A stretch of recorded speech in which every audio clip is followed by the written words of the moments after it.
Je vous propose de réfléchir, selon vous, cette courbe, que représente-t-elle? Quelques secondes.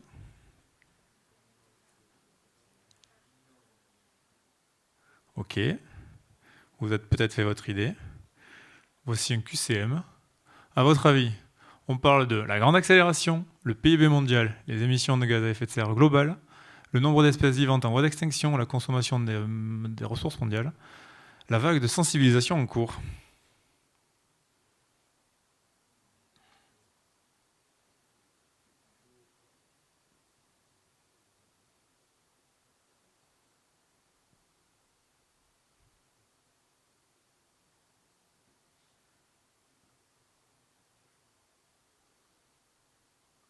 Vous pouvez cocher plusieurs réponses.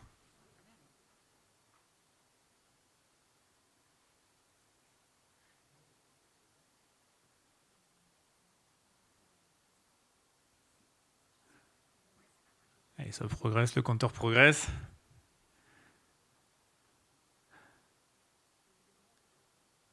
C'est pas mal, c'est pas mal. Donc les émissions de gaz à effet de serre sont forcément primées aujourd'hui.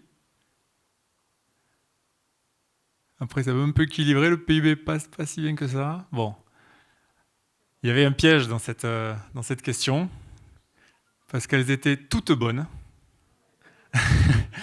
Et voici la réponse. Il s'agit de la grande accélération. Pour ceux qui ne connaissent pas, une étude de 2015 qui introduit aussi le terme de l'anthropocène, qui nous montre que tous les indicateurs terrestres et macroéconomiques partent en exponentiel. Le monde actuel part en exponentiel, pour ne pas dire autre chose. Pas besoin. Bon, voilà. Ça, c'est une étude que vous pouvez retrouver, qui est très connue désormais et qui nous montre les dynamiques depuis l'ère pré-industrielle et pas seulement les trois indicateurs d'en haut que nous connaissons bien, qui sont les trois principaux gaz à effet de serre.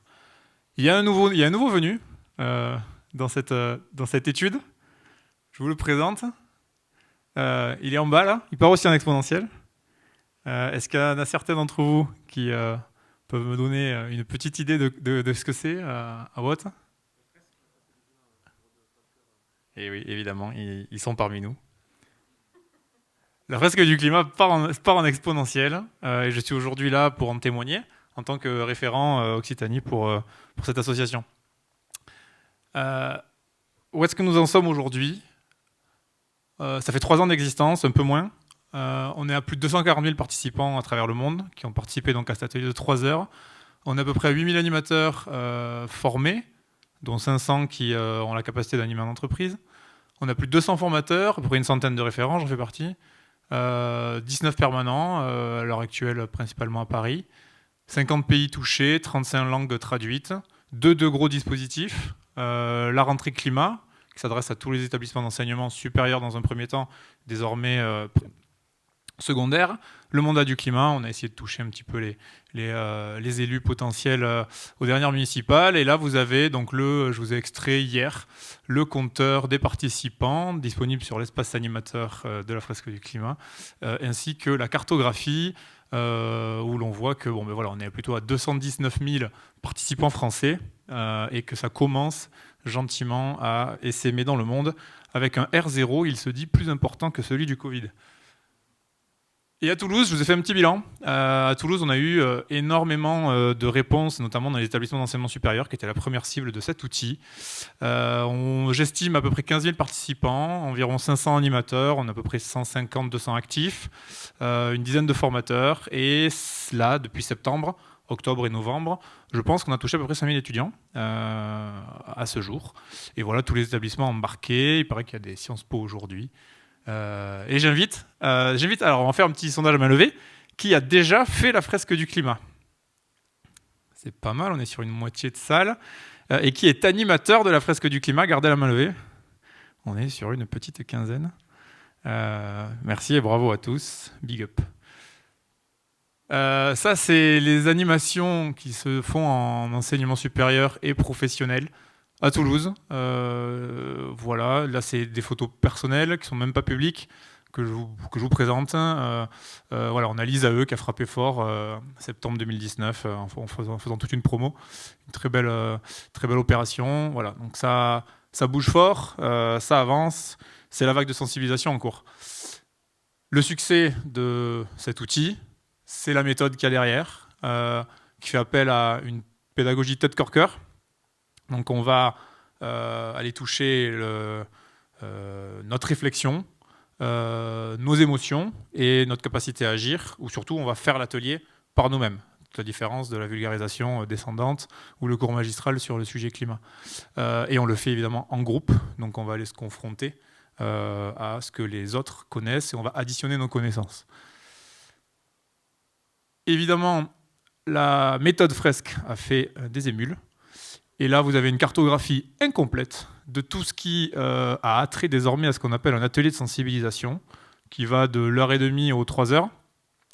On parle de plus d'une quarantaine de fresques amies. Il y a probablement ici pas mal d'animateurs ou des participants de toutes ces fresques amies. On va citer la fresque du numérique, on va citer la fresque de la mobilité, de la construction. Si vous en avez certaines qui vous viennent à l'esprit, n'hésitez pas à les citer. La fresque de l'aéronautique qui est en train de se co-créer ici à Toulouse. La fresque de l'alimentation. La fresque de la ville. Bon, il y en a plein. Il y a un autre atelier complémentaire qui arrive aussi fort juste après la fresque. C'est l'atelier d'Automne Agir pour le climat. Vous en entendrez probablement bientôt parler. Voilà.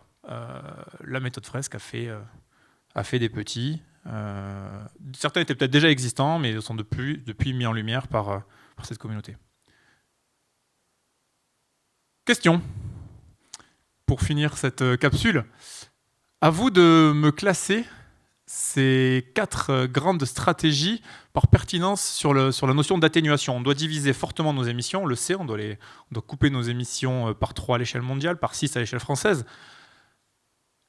Quelle est la meilleure stratégie que nous avons parmi ces 4 possibilités? La substitution, la régénération, l'efficacité et la sobriété. À vous de les classer.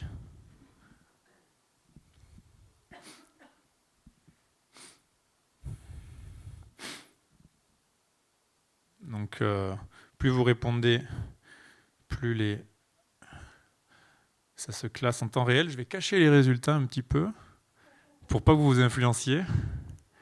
Et je veux que vous répondiez, voilà, selon votre ordre de pertinence. Évidemment, il y a un ordre qui est plus pertinent qu'un autre pour baisser efficacement les émissions. Ça serait trop facile sinon.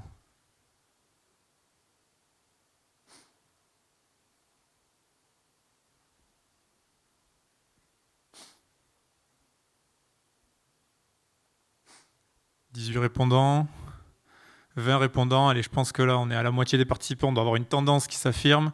Allez, les derniers, répondez. Finissez votre réflexion, c'est bien. Le compteur monte, 37, c'est parfait. Allez, on affiche les résultats. Est-ce que la loi des grands nombres a fait son boulot? Sobriété en 1, substitution en 2, efficacité en 3, régénération en 4. Ah! Est-ce que... Non, tout le monde a voté. Bon, mais chers amis, vous n'avez pas la bonne réponse. Donc, alors j'ai un peu tronqué l'exercice parce qu'il y a plus d'étapes que ça, et je vais vous les afficher. Et ça va être le fil rouge de toutes les différentes vignettes qui vont avoir lieu cet après-midi. Ça va me permettre d'introduire les futurs intervenants.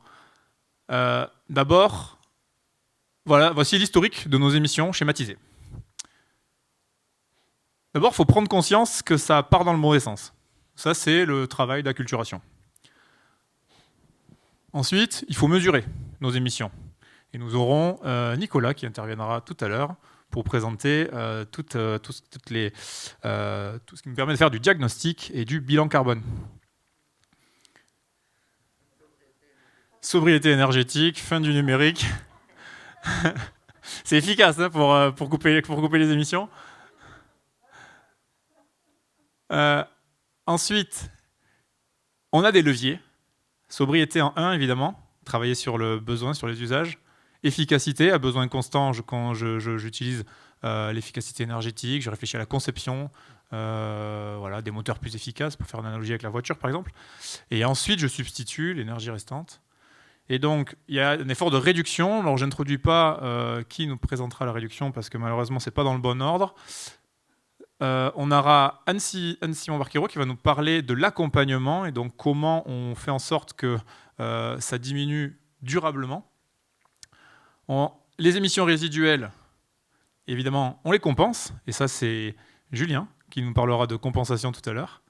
Et malheureusement, l'ordre ne nous permettait pas de le faire comme ça. Karen était disponible qu'en fin de journée. Elle viendra nous parler de sobriété appliquée à l'échelle individuelle et peut-être à transférer dans les entreprises. Et voilà. Merci pour vous. Merci à vous. Et à bientôt. Merci Thomas. Atténuation et adaptation, les deux.